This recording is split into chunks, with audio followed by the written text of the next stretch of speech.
Terima kasih saudara, Anda masih bersama kami di Sapa Indonesia Pagi, kali ini di segmen Kompas Bisnis bersama saya Putri Oktaviani. Akhir bulan lalu saudara, Menteri Perdagangan Zulkifli Hasan melempar wacana akan menerapkan bea masuk barang impor antara 100% sampai dengan 200%. Memang tidak spesifik ya menyebut satu negara, yaitu Tiongkok. Tetapi kalau melihat data, Tiongkok menjadi negara yang paling atas kalau berurusan impor dan juga ekspor. Nah, tak hanya itu saudara, impor ilegal jenis pakaian jadi dari Tiongkok ke Indonesia itu juga tinggi.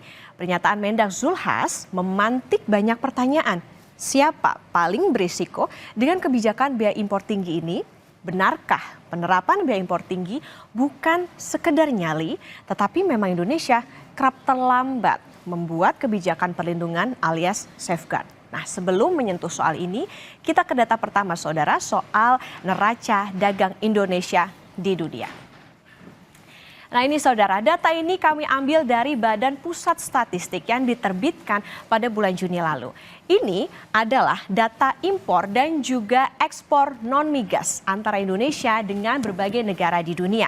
Contohnya saudara, ini ada di non-migas ya, adalah pakaian, alas kaki, sampai juga keramik. Kita ke data impor dulu saudara, yang ini impor non-migas. Nah ini Tiongkok menempati posisi paling atas sumber impor non-migas kita. Nah nilainya itu adalah 6 miliar dolar Amerika Serikat. Disusul di posisi kedua, ini ada Jepang dan juga Amerika. Nah spread atau perbedaan nilai impornya ini sangat jauh kalau kita lihat ya. Misalnya nih Jepang itu nilainya 1 miliar dolar Amerika. Kemudian Amerika Serikat itu adalah 978,9 juta dolar Amerika. Memang jumlahnya cukup jauh ya dibandingkan dengan yang tadi ya Tiongkok ini dengan 6 miliar dolar Amerika. Jadi bisa disimpulkan Indonesia memang bergantung impor dari Tiongkok. Nah, bagaimana dengan ekspornya? Ini datanya ada di sebelah kiri saya. Nah, Tiongkok juga menjadi data tujuan ekspor utama bagi Indonesia. Nilainya berapa? Ini dia, 4,7 miliar dolar Amerika Serikat. Jauh sekali meninggalkan Amerika Serikat dan juga India. Nilainya Amerika Serikat 2,1 miliar dolar Amerika. Kemudian untuk India 1,9 miliar dolar Amerika. Data ini menyimpulkan saudara, Indonesia bergantung pada ekspor ke Tiongkok. Ketika ekonomi Tiongkok melambat, yang paling pertama ketar-ketir adalah kegiatan ekspor kita.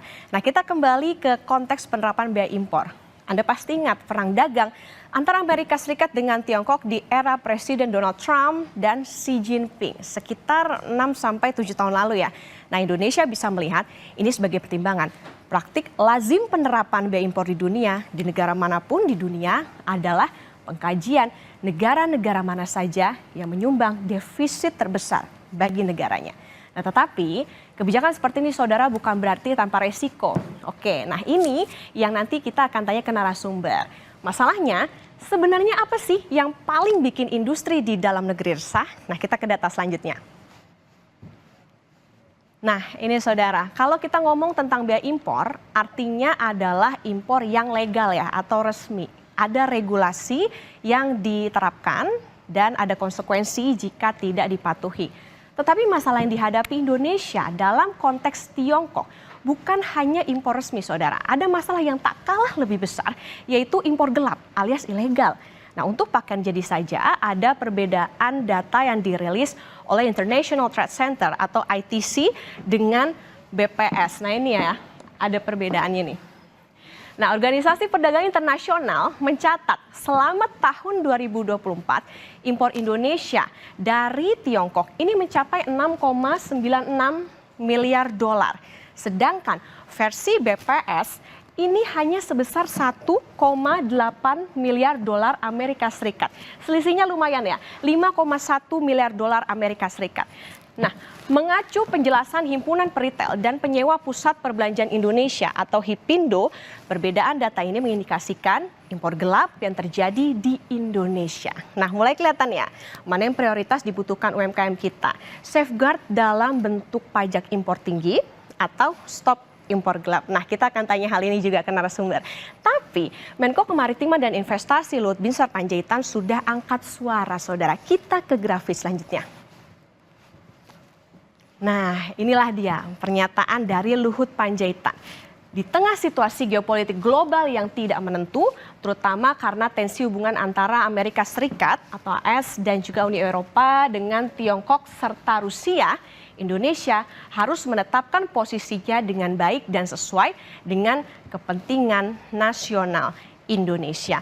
Nah, apakah yang dimaksud opung ini yang kena pajak masuk tinggi enggak cuma Tiongkok, atau penerapan ini tidak serta-merta dilakukan karena sama aja menaruh resiko pada hubungan dagang Indonesia-Tiongkok sekaligus mempersulit importir resmi dengan banyak pekerja? Nah, Saudara, Kementerian Perdagangan membentuk Satgas Barang Impor Ilegal untuk mengatasi persoalan banjir produk impor ilegal. Nantinya, Saudara, Satgas ini akan turun ke lapangan melakukan cek data jumlah barang impor ilegal karena ada perbedaan data jumlah barang impor yang terdaftar di negara asal dan yang terdaftar di Indonesia. Ini belum ada perubahan, bukan banjir sekarang. Memang dari awal banjir belum ada perubahan. Yang tadinya kita harap ada perubahan, tidak ada perubahan. Nah, kami, ini Pak Ansat juga menyampaikan, dari berbagai analisa juga saya diskusi, ketemulah ada persamaan. Yang kita temukan itu apa? Data impor kita kalau dari luar dengan data impor kita yang ada dalam negeri bedanya jauh. Jomplang. Betul. Ya, jomplang. Jadi impor kita misalnya 100 juta dolar, data kita BPS, data di luar Melempar wacana bea impor sampai 200%, apakah sama saja menaruh resiko pada relasi dagang Indonesia atau sebenarnya yang dituntut adalah fair play, perdagangan yang adil? Nah, Kompas Bisnis kali ini sudah bersama dengan Profesor Aryawan Gunadi, pakar hukum bisnis dan perdagangan internasional Universitas Tarumanegara. Prof. Aryawan, selamat pagi. Selamat pagi, Mbak Okta dan pemirsa Kompas TV. Selamat pagi semuanya. Ya, Prof. Aryawan, ini kan penerapan bea impor sampai 200%. Pertanyaan besarnya ya, Prof. Mungkin nggak ini dilakukan? Karena juga bagaimana soal resiko relasi dagang antara Indonesia dengan mitra-mitra utama di dunia kalau konteks data BPS ini adalah Tiongkok? Iya, jadi kan memang wacana untuk kenaikan sampai dengan 200% ini menjadi satu persoalan yang sebetulnya sudah lama. Artinya tindakan safeguard berupa bea masuk untuk anti-dumping dan bea masuk untuk tindakan pengamanan itu harus cepat dilakukan. Memang kalau kita lihat varian sampai dengan 200% untuk mengenakan import produk bea masuk dari China, itu memang beberapa persen dari 50, 100 sampai dengan 200%. Artinya tidak langsung sampai 200, tapi kita memang melihat. Nah, kalau kita lihat dari data yang ada hingga Mei 2024, itu nilai import untuk defisit keramik kita sekitar 1,3 miliar dolar AS. Artinya ini cukup signifikan. Nah, tindakan pengamanan yang harus dilakukan oleh Indonesia ini harus lebih cepat. Kenapa? Karena kita bukan hanya dengan negara China, tapi negara-negara seperti Australia, Jepang, Korea. Kalau memang itu mengganggu pasar produk yang ada di dalam negeri, kita harus segera melakukan tindakan safeguard measures. Nah, makanya tadi disebut oleh Mbak Okta bahwa level of playing field-nya kita ini kan nggak sama dengan negara lain seperti di China dan negara-negara maju lainnya. Nah, makanya perdagangan bebas yang adil itu pun harus diterapkan sehingga ada pattern yang sama kita dengan negara lain. Begitu. Oke, perdagangan bebas yang adil, tapi tadi poinnya adalah sebetulnya kita menunggu ya Prof, mungkin aja nggak nyampe 200% karena tadi ada range yang nantinya bisa ditetapkan oleh pemerintah. Nah, kemudian Prof mengacu ke pernyataan Menko Luhut, yaitu Indonesia harus menetapkan posisinya dengan baik dan sesuai dengan kepentingan nasional. Apa artinya? Meskipun sudah ada WTO yang menjaga balancing antar negara, kita juga harus siap menghadapi tentunya balasan gitu. Yang sama jika menerapkan bea tinggi, misalnya memang yang jadi masalah adalah pakaian jadi. Tapi Tiongkok membalasnya misalnya dengan batu bara atau misalnya CPO dari pesaing kita. Kalau dilihat kan beberapa waktu yang lalu Amerika Serikat sudah mengenakan bea masuk hampir sekitar 300-400% untuk electric vehicle dari China, kendaraan listrik. Nah, artinya itu pun juga sudah banyak dilakukan oleh negara-negara lain juga terhadap produk dari China. Nah, kepentingan nasional yang dimaksud saya rasa adalah kita untuk melindungi produk yang ada lokal yang ada di negara kita di Indonesia. Jangan sampai kita dihantam dengan banjir produk dari negara China maupun negara-negara lainnya sehingga pasar produk di kita mati. Makanya komite anti dumping dan komite tindak tindak pengamanan yang ada di Indonesia itu harus betul-betul mengecek Ya kan dalam beberapa tahun terakhir apakah ada nilai import yang melonjak sehingga mematikan potensial ada kerugian ataupun kerugian mematikan produk lokal yang ada di Indonesia. Dan tindakan pengamanan itu harus cepat dilakukan. Karena ini kan sejak lama kita kayak dengan China kan ada China Free Trade Agreement. Perjanjian kita dengan China. Nah, itu kan sudah banyak perjanjian yang ada. Tetapi kita tentu tidak boleh melanggar artikel 6 di GATS Rules atau di WTO Rules. Jangan sampai kalau di internasional kan nggak boleh ada banyak hambatan tarif dan non tarif. Hambatan tarif kan kalau yang berupa pajak-pajak atau biaya masuk yang bisa menghambat produk negara lain masuk di kita. Jadi harus ada equal treatment. Kalau hambatan non tarif kan adalah berupa aturan-aturan yang bisa menghambat produk lain masuk ke negara kita. Nah, intinya semua itu bisa dilakukan. Jangan sampai kita melanggar WTO rules yang ada di internasional. Oke, berarti artinya tetap kita nunggu juga nih, meskipun pemerintah juga tadi menyiapkan komite anti dumping ataupun juga komite pengamanan pasar. Mereka.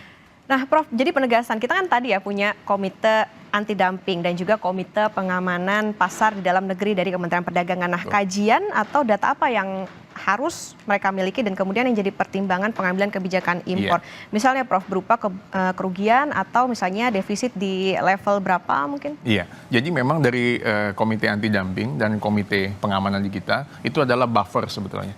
Melihat ketika ada banyak produk itu membanjiri dan mengganggu nilai impor kita dan ada kerugian maupun potensi kerugian yang masuk ke Indonesia. Itu harus cepat dilakukan oleh Indonesia. Makanya saya bilang tindakan ini sebetulnya jangan sampai terlambat. Karena kalau terlambat itu efeknya akan lebih besar kepada local product di kita. Kita tidak mudah barang kita bersaing, tetapi kita bisa melihat dari data yang ada. Tadi seperti yang saya bilang kan bahwa 1,3 miliar dolar AS kerugian untuk industri keramik kita. Artinya nilai import yang sudah ada, yang mencapai nilai defisit. Lalu ada beberapa nilai produk di kita yang dikenakan biaya masuk sekitar subsidi yang mungkin dilakukan oleh China 100 sampai dengan 199,8%.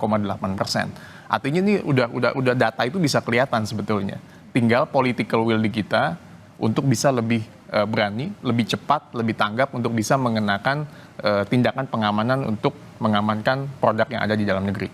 Prof, berarti artinya posisi kita di WTO itu juga kuat. Misal nanti kalau misalnya ada gesekan antar mitra dagang kita dengan negara-negara lain. Iya, yang artinya kita memang perlu di satu sisi, Mbak Okta dan pemirsa Kompas TV menjaga hubungan international relation kita dengan negara lain.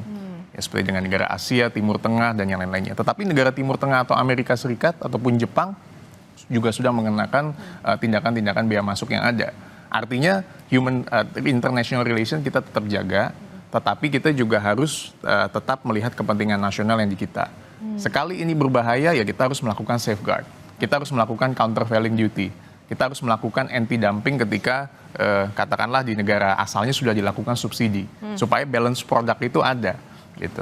Oke, artinya tadi harus tentunya melindungi kepentingan negara terutama bagi pelaku-pelaku produsen ataupun juga pengusaha. Nah, berarti kalau saya boleh follow up soal political will tadi, siapa yang harus berperan, Prof? Kemendak sajakah atau ada yang lain-lain juga?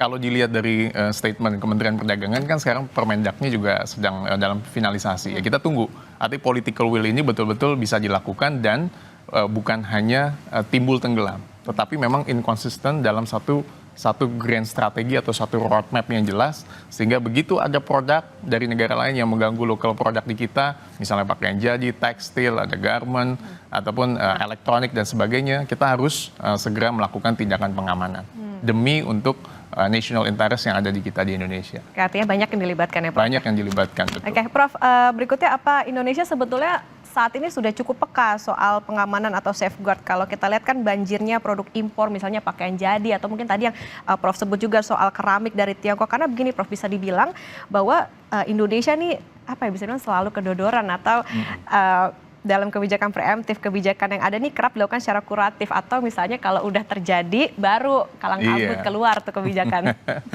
Iya, kalau dibilang kan kita banyak free trade agreement yang sudah dilakukan. Sebenarnya bukan hanya China, dengan Australia, New Zealand, dengan negara Timur Tengah, negara Eropa, Amerika. Yang menjadi masalah adalah kita harus mereview semuanya itu, melihat mana yang memang menjadi ancaman untuk Indonesia. Karena yang namanya perang dagang Amerika Serikat-China akan punya impact-nya kan ke Indonesia. Ini juga salah satu impact sebetulnya. Nah, akan tetapi kita harus menyiapkan diri juga. Jadi hubungan kita dengan negara lain dibuat dalam satu skema yang namanya perjanjian dagang. Nah, akan tetapi kita harus mendapat gain, benefit, apa yang menjadi potensial yang kita bisa lakukan. Yang sifatnya komplementer. Jadi kalau satu negara A sudah mengirim satu produk dan jasa ke negara B, ya kita komplementer, mungkin kita bisa melengkapi. Jangan sampai kita, kemarin kan ada masalah EU Deforestation Law, itu kan juga sempat masalah. Kita ada masalah kemarin berkaitan dengan hilirisasi nikel.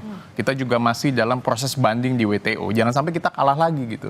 Jadi Indonesia harus one step ahead lah untuk bisa kita lebih maju lagi untuk ke depan sehingga benar-benar membuat konstruksi hukum perdagangan internasional di kita di dunia itu bisa lebih baik lagi gitu. Oke, praktik lazim safeguard di negara lain itu sebetulnya seperti apa, Prof? Brasil sama Turki pernah melakukan itu terhadap produk-produk di China. Jepang, Australia, Amerika Serikat juga sudah pernah melakukan itu. Ketika once ada banjir produk, komite anti dumping di sana atau komite pengamanan di sana melihat wah ini ada kejanggalan, nilai impor produk selama 3 tahun, ada kerugian atau potensi kerugian, dia langsung kenakan itu.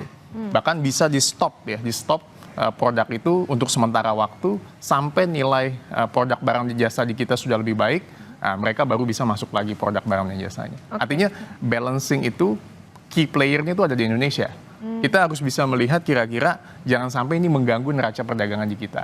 Gitu. Oke, yang jadi catatan Prof, kalau misalnya nanti amit-amit ya ketika sudah diterapkan ada resiko balasan, apa yang perlu diwaspadai oleh pemerintah Indonesia soal ini? Iya, artinya tindakan balasan yang dilakukan oleh negara lain, dalam tanda kutip tindakan balasan itu tuh memang sah-sah aja. Asal jangan melanggar yang ada di aturan di artikel 6 di GATT ataupun WTO Rules, Agreement on Safeguard Measures.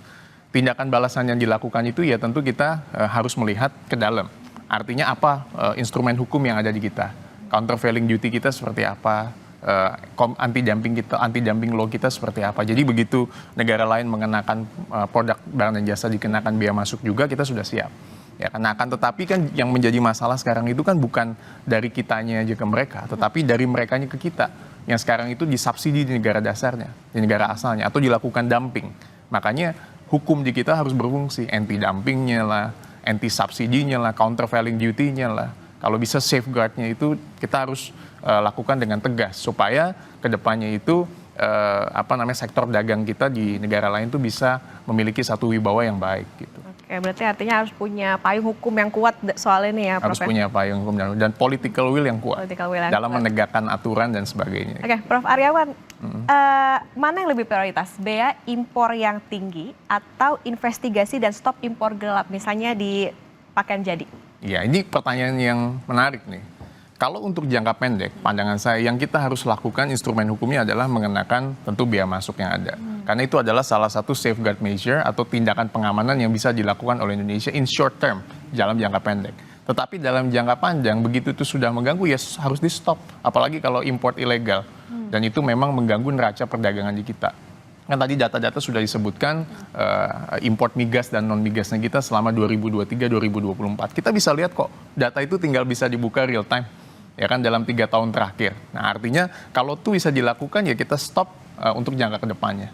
Sampai local product di kita sudah bisa punya daya competitive advantage, nah baru kedepannya bisa dikolaborasikan lagi. Tapi kalau itu nggak bisa ya kita harus melakukan tindakan yang tegas supaya nanti local product di kita itu bisa punya daya saing dengan negara lain. Oke, kalau itu tadi kita bicara soal garis besarnya, political will tentu hubungannya dengan pemerintah. Kalau di masyarakatnya nih Prof, masalahnya kan sekarang industri juga banyak yang bisa dikatakan lagi babak belur. Ada resiko misalnya PHK begitu. Nah ini gimana ngitungnya supaya tentunya bisa juga buat jaga-jaga juga, terutama kan juga kalau di masyarakat daya beli lah gitu kita ngomonginnya, gimana nih Prof? Iya, memang peningkatan layoff itu kan banyak sektor yang sudah tergantikan pasca pandemi COVID-19. Ini semua sudah tergantikan nanti dengan teknologi yang ada. Nah, akan tetapi kita juga bisa melihat bahwa dengan ada impact pengenaan biaya masuk ini ada kemungkinan inflasi meningkat. Kenapa? Karena produksi yang mereka dapat dari China kan dikenakan biaya masuk. Otomatis harga jual di masyarakat kan akan lebih tinggi. Ya, online seller atau yang menggunakan bahan baku dari China maupun dari negara lain. Nah, ini yang memang menjadi PR penting untuk kedepannya. Artinya sektor penegakan hukum khususnya dalam perspektif hukum dagang internasional kita harus jaga baik. Kedua adalah tetap kita mendorong masyarakat kita untuk melakukan diversifikasi import. Jangan hanya bergantung kepada 1-2 negara, tetapi betul-betul kita melakukan spread dengan negara lain. Dan misalnya kalau dengan India, dengan Korea, dengan Jepang, ya kita bisa ketergantungan terhadap China itu mulai kita bisa mengurangi. Walaupun tetap karena mereka massive product ya, infrastrukturnya bagus di sana, tentu bisa punya daya jual lebih murah. Tapi kita harus lihat dia kenakan subsidi nggak atau anti dumping nggak. Anti-dumping tadi. Nah itu yang kita harus hati-hati gitu. Oke, nah dengan dinamika tersebut Prof, proyeksi neraca dagang sampai akhir tahun gimana?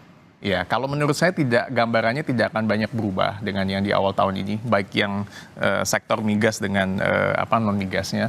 Nah, kan tetapi kita perlu ada persiapan lah untuk ke depan, karena kan banyak prediksi untuk ekonomi kita untuk ke depan akan perlu adanya perbaikan dan upaya-upaya di bidang ekonomi dan penegakan hukum. Nah, itu yang kita harus siapkan untuk ke depannya. Oke, artinya tadi harus ada political will, terutama ini kan kita juga masih menunggu nih gimana keputusan dari pemerintah soal, karena 200% itu kayak gede banget. Ini tentunya tadi harus diwaspadai adalah seperti tadi ya, kalau nggak cuman ke pengusaha tapi juga ke masyarakat soal tadi misalnya daya saya rasa pemerintah mereka akan melakukan beberapa fase lah. Dari 50, 100 sampai dengan 200. Bisa bertahap, Prof. Tapi memang yang banyak terdengar di masyarakat mungkin 200% yang akan dikenakan. Nah, itu yang cukup mengganggu kan. Gitu. Tapi kita harus jaga-jaga nih pokoknya. Kita harus jaga-jaga. Gimana nantinya dari pemerintah. Baik, terima kasih Profesor Aryawan Gunadi, pakar hukum bisnis dan perdagangan internasional Universitas Tarumanegara sudah bersama di Kompas Bisnis. Sehat selalu ya Prof ya. Sama-sama. Terima kasih.